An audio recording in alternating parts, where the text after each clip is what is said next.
Assalamualaikum warahmatullahi wabarakatuh, sobat-sobatku sekalian, para pejuang P3K dimanapun Anda berada. Selamat bergabung kembali dengan saya di channel ini. Semoga Allah Subhanahu wa Ta'ala senantiasa menyertai langkah dan perjuangan kita. Amin ya Rabbal Alamin. Pada video kali ini saya kembali akan membahas soal-soal yang berhubungan dengan kompetensi manajerial, khususnya untuk sub pokok integritas. Jadi bagi teman-teman yang sudah mulai mempersiapkan diri untuk mengikuti seleksi P3K tahun 2024, silakan simak, ikuti penjelasan saya dalam video ini. Mudah-mudahan bisa memberikan sedikit manfaat bagi teman-teman sekalian. Nah, sebelum kita membahas soal-soal, ada beberapa hal yang perlu teman-teman pahami. Pertama, terkait dengan apa itu kompetensi manajerial. Jangan sampai ada yang sudah lupa ya. Nah, jadi kompetensi manajerial ini bertujuan untuk mengukur bagaimana komitmen, perilaku, serta kemampuan seseorang dalam melakukan negosiasi.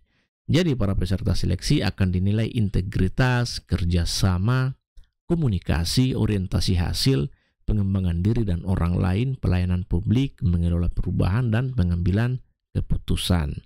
Nah, karena di sini kita khusus membahas terkait dengan sub pokok integritas, maka teman-teman juga harus tahu apa itu integritas.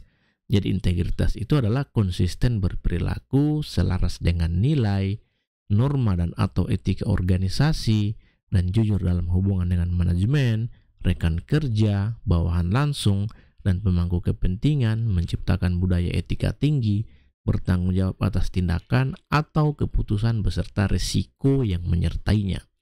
Nah, bagi teman-teman yang ingin membaca secara tuntas terkait dengan apa itu kompetensi manajerial, apa itu integritas, apa saja bagian-bagiannya, teman-teman bisa langsung merujuk ke Permen PAN RB nomor 38 tahun 2017. Teman-teman bisa download ini di internet.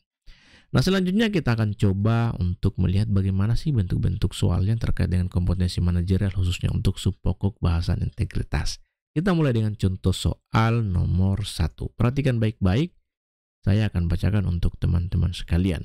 Tapi sebelum itu saya ingin mengajak teman-teman yang ingin berpartisipasi untuk ikut menjawab soal-soal dalam video ini. Silakan siapkan catatannya, dan jika ada di antara teman-teman yang memiliki opsi jawaban berbeda dengan apa yang saya jelaskan dalam video ini, silakan teman-teman tuliskan jawabannya di kolom komentar. Oke, perhatikan soal nomor 1. Dalam menghadapi tekanan untuk memberikan laporan keuangan yang lebih positif daripada kenyataannya, apa yang akan Anda lakukan? Kita coba lihat opsinya satu persatu. A. Menyetujui laporan yang disesuaikan. B. Menjelaskan konsekuensi laporan yang sebenarnya. C. Menutup mata terhadap tekanan tersebut. D. Meminta saran dari tim keuangan. E. Mengabaikan permintaan untuk laporan yang lebih positif.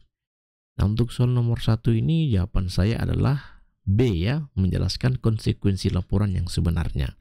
Jadi menjelaskan konsekuensi laporan yang sebenarnya itu merupakan tindakan yang mencerminkan integritas dan kejujuran dalam pelaporan keuangan. Sederhananya seperti itu, teman-teman. Jadi kembali lagi kita mengingat apa itu integritas. Nah, dari situ kemudian kita bisa sinkronkan dengan jawaban yang ada dalam soal. Jadi hati-hati saat kita memberikan jawaban, kita harus pahami dulu maunya soal itu seperti apa. Kemudian kita sinkronkan dengan pengertian dari integritas yang sudah saya sebutkan di awal video tadi. Oke, selanjutnya kita akan lihat contoh soal nomor 2. Sebagai manajer, Anda mengetahui bahwa beberapa informasi rahasia perusahaan bocor. Apa langkah pertama yang akan Anda ambil? Kita coba lihat opsinya. A. Mencari pelaku tanpa memberitahu atasan. B. Melaporkan kejadian tersebut kepada atasan. C. Menutup mata terhadap kebocoran informasi. D. Memberikan sanksi pada seluruh tim, dan E. Mengabaikan kebocoran informasi. Jadi di sini ditanyakan sikap kita sebagai seorang manajer ya, saat kita mengetahui bahwa ada beberapa informasi rahasia perusahaan yang bocor. Nah, di sini jawaban saya tentu saja adalah B ya, melaporkan kejadian tersebut kepada atasan. Kenapa? Karena dengan melaporkan kejadian tersebut kepada atasan, maka itu sudah menunjukkan kita telah mengambil satu tindakan yang mendukung integritas dan membantu menanggulangi situasi yang dapat merugikan perusahaan. Nah, opsi-opsi yang lain juga sebetulnya hampir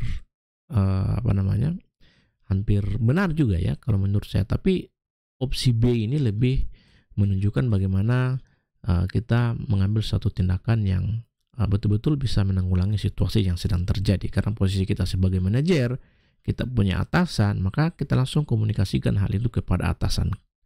Nah, karena sebagai manajer tentu kita tidak bisa mengambil keputusan secara sepihak. Kita harus diskusikan dengan orang yang posisinya lebih tinggi daripada kita. Kira-kira seperti itu analoginya. Selanjutnya kita akan lihat soal nomor 3. Saya akan bacakan lagi untuk teman-teman sekalian. Perhatikan soalnya. Bagaimana Anda menanggapi situasi di mana Anda secara tidak sengaja melanggar kebijakan perusahaan? Opsinya, A. Menutup mata terhadap pelanggaran yang dilakukan.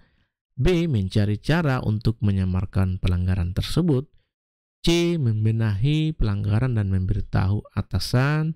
D. Meminta bawahan untuk menutupi pelanggaran tersebut. Dan E. Mengubah kebijakan perusahaan secara diam-diam. Nah, kalau kita perhatikan, ya untuk opsi E, kemudian D ini sudah sangat jelas salah ya. Jadi yang paling benar itu adalah C. Membenahi pelanggaran dan memberitahu atasan. Jadi dengan membenahi pelanggaran dan memberitahu atasan, maka itu telah menunjukkan satu tindakan yang mencerminkan keteladanan etis dan komitmen terhadap kebijakan perusahaan. Opsi A, menutup mata terhadap pelanggaran yang dilakukan, ini sangat tidak dibenarkan. Apalagi B, mencari cara untuk menyamarkan pelanggaran tersebut. Nah, kalau kita mencoba untuk menyamarkan pelanggaran, berarti itu satu tindakan yang satu tindakan yang ingin lari dari tanggung jawab ya. Kita tidak mau bertanggung jawab terhadap persoalan yang ada. Maka dari itu opsi C ini sangat tepat untuk jawaban soal nomor 3. Kira-kira seperti itu. Selanjutnya soal nomor 4. Perhatikan baik-baik. Bagaimana Anda mengelola situasi di mana salah satu anggota tim Anda terlibat dalam perilaku tidak etis yang dapat merugikan perusahaan? Opsinya, A. Memutuskan hubungan dengan anggota tim tersebut. B. Memberi sanksi pada anggota tim secara diam-diam. C. Menutup mata terhadap perilaku tersebut. D. Melibatkan atasan dalam menangani situasi. E. Meminta anggota tim untuk menyembunyikan perilaku tersebut. Opsi E, C, kemudian A dan B itu sangat tidak tepat ya. Maka dari itu di sini saya menjawab D. Melibatkan atasan dalam menangani situasi. Kenapa di sini kenapa di sini kita selalu melibatkan atasan ya? Karena memang posisi kita itu satu tingkat di bawah atasan. Artinya kita masih punya atasan, masih punya orang yang posisinya lebih tinggi daripada kita. Maka dari itu setiap persoalan yang terjadi, semampu mungkin kita mengkomunikasikannya dengan atasan kita. Ya, seperti soal nomor 4 ini, ada situasi di mana salah satu anggota tim kita terlibat perilaku yang tidak etis. Jadi kita tidak bisa langsung memberikan sanksi, ya, tidak bisa kita langsung memberikan sanksi. Kita harus komunikasikan dulu dengan atasan kita. Bagaimana ini? Bagaimana ini saya punya karyawan seperti ini, saya punya anggota seperti ini. Apa tindakan yang harus saya lakukan? Jadi seperti itu. Kita harus libatkan orang yang posisinya jauh lebih tinggi daripada kita. Ya. Karena dengan melibatkan atasan dalam menangani situasi itu merupakan tindakan yang mendukung integritas dan memastikan bahwa keputusan diambil secara objektif. Nah, ketakutannya jangan sampai kalau kita yang langsung mengambil tindakan itu tidak objektif ya. Jangan sampai malah subjektif dan merugikan orang yang melakukan pelanggaran tadi. Jangan sampai mungkin masih bisa diperbaiki ketika kita diskusikan dengan atasan, mungkin orang yang melakukan tindakan pelanggaran tadi masih bisa dimaafkan atau masih bisa toleransi, kira-kira seperti itu. Jadi kita harus selalu libatkan orang yang posisinya jauh lebih tinggi daripada kita. Selanjutnya soal nomor 5. Perhatikan baik-baik. Dalam sebuah instansi pemerintahan tempat Nadia bekerja akan ada libur nasional yang jatuh pada hari Selasa. Nah, ini sering terjadi ya. Sebagai kebiasaan umum di instansi tersebut sering terjadi bolos massal di hari Senin dengan alasan hari kejepit nasional. Dalam menghadapi situasi tersebut, apakah langkah yang sebaiknya diambil oleh Nadia? Ini sering terjadi ya. Ada hari terjepit, misalnya ada libur hari Selasa, kita menganggap Senin itu sebagai hari terjepit. Kita coba lihat opsinya. A. Bertanya pada atasan langsung apakah diizinkan untuk bolos massal di hari Senin. B. Mempelajari aturan yang berlaku secara nasional dan mengikutinya secara konsisten. C. Menolak bolos massal di hari Senin karena bertentangan dengan nilai-nilai dalam diri sendiri. D. Masuk setengah hari di hari Senin. Jika kantor sepi maka tidak melanjutkan kerja dan memutuskan pulang. E. Mengikuti kebiasaan umum untuk bolos massal di hari Senin untuk menjaga toleransi dengan rekan kerja yang lain. Nah, untuk soal nomor 5 ini jawaban saya adalah C ya, menolak bolos massal. Ya, karena menolak bolos massal di hari Senin itu karena hal tersebut bertentangan dengan nilai-nilai dalam diri sendiri. Dan itu menunjukkan integritas pribadi dan kepatuhan terhadap nilai-nilai yang dipegang. Nah, opsi C ini mencerminkan sikap etis dan tanggung jawab individu terhadap pekerjaan dan aturan yang berlaku. Meskipun ya terkadang itu sulit untuk berdiri sendiri ya. Tapi kalau kita komitmen untuk mempertahankan integritas dan nilai-nilai pribadi, maka itu dapat memberikan kontribusi positif terhadap lingkungan kerja dan tentunya kita bisa menciptakan budaya profesional yang sehat. Kira-kira seperti itu. Selanjutnya soal nomor 6, soal terakhir dari rangkaian pembahasan soal-soal untuk kompetensi manajerial pada video kali ini. Perhatikan, saya akan bacakan kembali untuk teman-teman sekalian. Saya sudah berjanji untuk menemani anak belajar karena besok ujian nasional. Tiba-tiba saya mendapat panggilan dinas ke luar kota, maka sikap saya adalah titik-titik. Opsinya, A. Meninggalkan anak karena kewajiban negara. B. Meminta pengganti rekan kerja lain. C. Berangkat dengan meminta izin dari anak.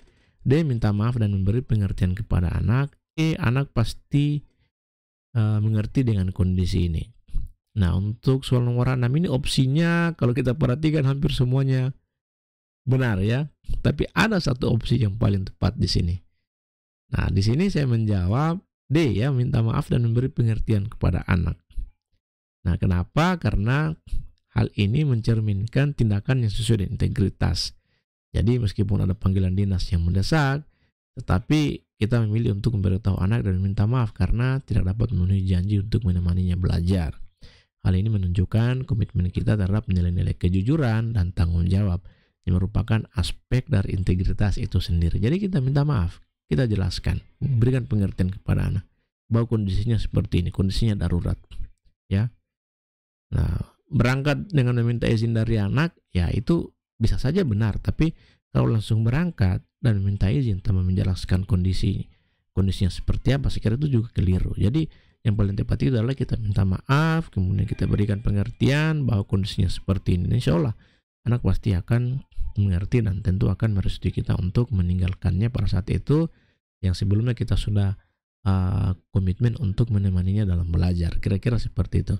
Nah, lagi-lagi untuk menjawab soal-soal seperti ini kita butuh analisis dan memahami betul apa pengertian dari setiap komponen yang ada.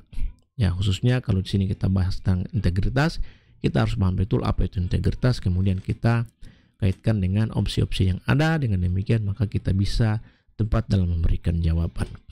Oke, saya kira itu saja yang bisa saya jelaskan pada video kali ini. Mudah-mudahan bisa memberikan sedikit manfaat bagi teman-teman sekalian. Pada dasarnya tidak ada yang mustahil untuk diraih jika kita mau berusaha dengan maksimal. Akhir kata saya ingin mengucapkan wabillahi taufiq wal hidayah. Wassalamualaikum warahmatullahi wabarakatuh. Salam dari saya dosen swasta dan terima kasih.